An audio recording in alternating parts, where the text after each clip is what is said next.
We're coming towards the end of a 2-week excavation in October 2013. We're building on work which has already yielded about 10,000 pieces of work flint, all dating from the Mesolithic era, which is between roughly 8,000 BC and 4,000 BC. We discovered the oldest place of settlement, or at least residence, in the Stonehenge landscape, and it's been occupied for 3,000 years, which is extraordinary in the British Mesolithic, when the estimates are you've got about 30 to 50,000 people living in the whole of Britain and Ireland. When I did my MPhil, I was working in Amesbury at a site very close to where we're working now, and it became more and more apparent to me how important the water is in this area in terms of thinking about settlement patterns.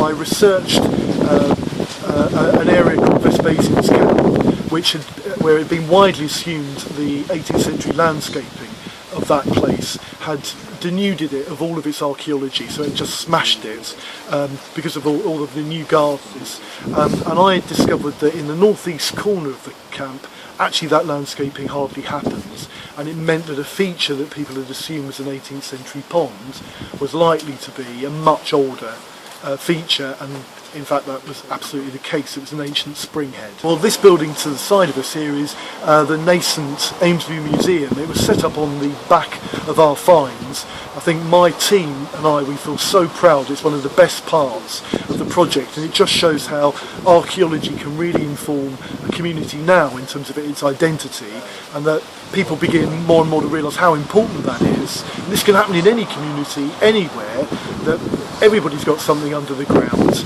It's a really interesting idea to research. You can actually find new things, get new stories about the place that you live.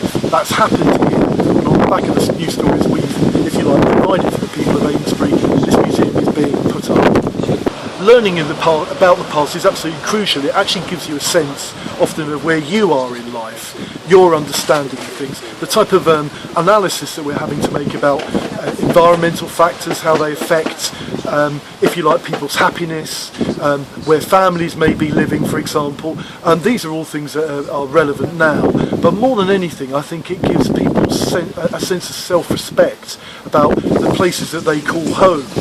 People like the idea that there are stories attached to certain places, that they're different from other places because of those stories. That's what archaeology gives us, and the money and the funding that the University of Buckingham have provided is really underpinning all of that as well. Well, there is nothing like being the first or second person to touch an object, in this case, that's about 8,000 years old, let's say, although in fact we've been touching some that are over 9,000 years old. It's quite an electric feeling.